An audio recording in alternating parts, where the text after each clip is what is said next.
Bom, mais um dia e mais uma derrota pro fã de Star Wars, aparentemente. Olha, eu tô aqui pra relatar uma notícia, tá? O filme da Rey, ele vai sofrer aí algumas alterações no departamento de escrita, como todo mundo já tá sabendo, tá? Steven Knight, o cara que é responsável pelos Peaky Blinders, né? E, não ironicamente, caso curioso, a versão original do Show do Milhão, o Who Wants to Be a Millionaire, que foi ele que criou, ele tá saindo do projeto do filme da Rey, tá? Que ia ser lançado ali um dos 3 filmes que foram anunciados, né? Junto com o do James Mangold e também o filme do Mandalorian lá do Dave Filoni e Jon Favreau, né? E, obviamente, esse filme da Rey é dirigido pela diretora de As Marvels, não, de Miss Marvel, perdão. Eu sempre esqueço o nome dela, tá? Não é por querer, mas é a Charmin Obaid-Chinoy, tá? É isso. O filme da Rey teve notícias ruins aí.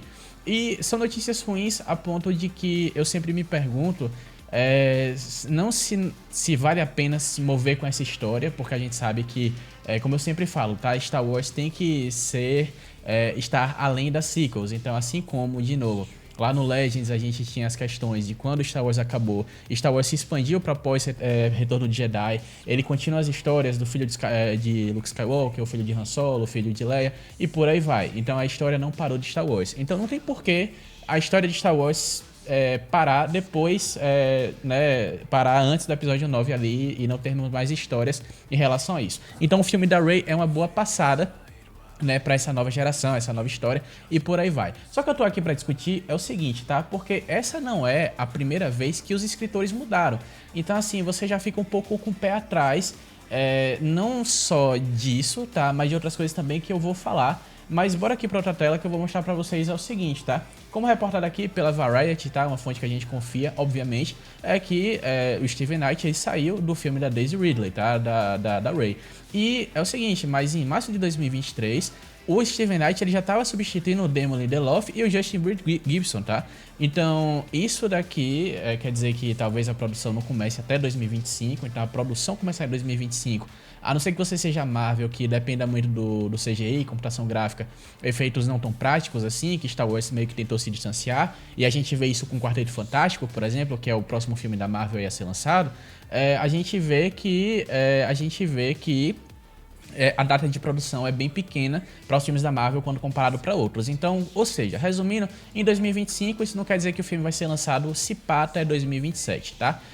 Então a gente tem esse delayzinho aí, a depender também de como as coisas são remanejadas. Se, por exemplo, a gente vê o Grogu e o Mandalorian, o filme for bem e eles quiserem apostar mais no Mandoverso. Enfim, a gente tem várias coisas que podem ser movidas aí, assim como já foi no passado a calendário de Star Wars, tá? Mas o interessante disso aqui, tá, é que na verdade tem toda aquela parada, né? A Charmin Obaid-Chinoy disse que ainda está ligado ao projeto, tá? Vai dirigir o filme, será o seu será sua estreia de direção de filmes. E é um pouco complicado porque, assim, por mais que, tudo bem, você teve coisas maravilhosas, como, por exemplo, a Bryce Dallas Howard, né, se eu não me engano, dirigindo os episódios de The Mandalorian, a cena primeira, né, primeira vez que ela dirigia alguma coisa e tal, teve toda aquela pressão e foram os melhores episódios ali que ela dirigiu. Se eu não me engano, acho que talvez no livro de Boba Fett, né, que eram os episódios do Mando, e você falava, cara, bora dar uma série pra essa mulher e tal, porque ficou muito massa o trabalho e por aí vai. Então, assim, não necessariamente quer dizer que é ruim que ela seja a primeira, esse filme da Rey seja o primeiro dela. Só que o ruim é porque cada vez mais a expectativa cresce e a expectativa é a grande mãe da decepção, como a gente já sabe. Então, infelizmente, a bagagem aqui só tá se acumulando pra a Charmin, né, a Charmin Obaid-Chinoy. Então, assim, esse é um caso que não pode fracassar e se tiver sucesso, tem que ter um sucesso enorme, entendeu? Porque tem várias expectativas já lançando a partir de várias inconsistências aí nesse projeto, como a gente viu da saída do Lindelof, do Gibson, agora do Steven Knight também, que foi para substituir. Ainda, aparentemente, não tem um escritor, tá? Para que vai substituir o Steven Knight. E também, assim, eu não vou entrar em modo de pânico, eu também não vou dizer, nossa, entrei em modo de pânico e tal, porque a mesma coisa aconteceu lá no Star Wars Episódio 7, tá? Com o Michael Arndt, tá? O Michael Arndt, ele foi o cara que escreveu Pequena Miss Sunshine, né? E ele foi justamente o cara que completou seu trabalho, saiu do projeto, o J.J. Abrams pegou e assumiu com o Lawrence Kasdan, tá? Então, basicamente, a galera, né, a Kathleen Kennedy, impostora oficial, ela falou que Michael Arndt fez um ótimo trabalho nos levando a este ponto e temos uma equipe incrível de filmagem e design já se preparando para a produção. Fonte da IMDb e fonte também da Entertainment Weekly aqui, como você consegue ver aqui na tradução, tá? Mas é o seguinte, nesse caso daqui foi reportado, também não sei se esse aqui era uma questão de controle de danos da Kathleen Kennedy, porque era o primeiro filme da indústria Star Wars, depois da compra da Disney, obviamente. Então a gente não sabe até onde isso aqui era o controle de danos e até onde o roteiro do Michael Arndt foi usado, né, pelo Kasdan e pelo Abrams. Então assim, isso daqui, como o Steven Knight pode ter, né, ter saído do projeto, pode acontecer duas coisas. Pode ter ocorrido duas coisas. A primeira, ele terminou a primeira iteração do roteiro, vai gravar Peaky Blinders, quer ficar livre, terminou, entregou, pronto, benção e tchau. Não tem mais nenhuma obrigação com o restante do produto para ver e depois você pega outra equipe que vai reescrever, etc e tal. Mas, como não houve pronunciamento oficial, o grande temor da galera realmente é que, infelizmente, esse projeto foi abandonado pelo Steven Knight e que houve também relatos como a Variety também reporta que houve algumas coisas aí que a Disney estava tentando dizer como reescrever as coisas e tal, e meio que a gente não sabe se ele gostou ou não gostou, se ele foi... Enfim, tudo isso ainda é especulação, mas o que é certo mesmo é que o Steven Knight saiu e não é a primeira vez que o filme da Rey é afetado pela saída de escritores, tá? Mas, ao mesmo tempo, o pé atrás também fica com coisa que a gente já discutiu aqui no canal, infelizmente, que é a falta de compromisso com os cancelamentos de Star Wars. Se é que você me entende, tá? Porque, assim, bora lembrar, tá? Bora lembrar aqui que, na verdade, assim, a gente até hoje, tá? A gente não sabe se muitos dos projetos que foram anunciados vão sair ou estão à luz do dia. Então a gente se lembra, tá?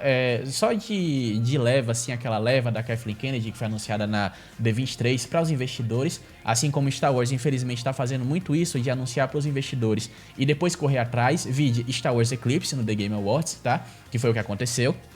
Mas de repente você tem a história de droids, tá? Star Wars Droids, que ninguém sabe onde tá. O filme do Lando, que o Donald Glover tá tipo, não, bora, não sei o quê. E aí remodulando uma série. E aí de repente a série do Obi-Wan Kenobi também era pra ser um filme. O filme do Boba Fett também, aí depois foi uma série. E aí de repente a trilogia do Rian Johnson, que até hoje ninguém sabe se tá ou não tá. Aí Benioff e David Wise, aqueles caras de Game of Thrones, também tinha um filme, mas depois não deu muito certo. Aí depois a Patty Jenkins também tá pra fazer Rogue Squadron, mas aí ninguém sabe onde é que tá. E aí de repente o Sean Levy também tá confirmado no filme de Star Wars, como eu reportei aqui, mas ninguém sabe onde tá. E o Taika Waititi também tá com o filme, mas ninguém sabe onde tá. Então assim, vocês veem o histórico aí de transações, né, de como Star Wars tá nesses últimos tempos. E assim, fora de Acolyte, foi cancelado. Então assim, a gente tá esperando notícias boas. Infelizmente não é notícia boa que tá vindo, né? Assim, Andor tá vindo aí, como todo mundo sabe, né? Andor teve o puro santo grau, assim, de Star Wars, né? Rogue One, Tony Gilroy, por aí vai. Mas assim, eu acho que Star Wars precisa ter notícias boas a partir de agora, entendeu? E precisa o mais breve possível. E notícias boas de você continuar legados e continuar histórias e você continuar as coisas que precisam que Star Wars ande, sabe? E não você se apegar à nostalgia, como eu acho que talvez o filme do Mandalorian e Grogu vá se apegar um pouco à nostalgia, porque vai pegar um pouco naquele elemento ali de tipo, ok, bora finalizar a história da Ahsoka, né? Tipo, bora finalizar a história do Troll.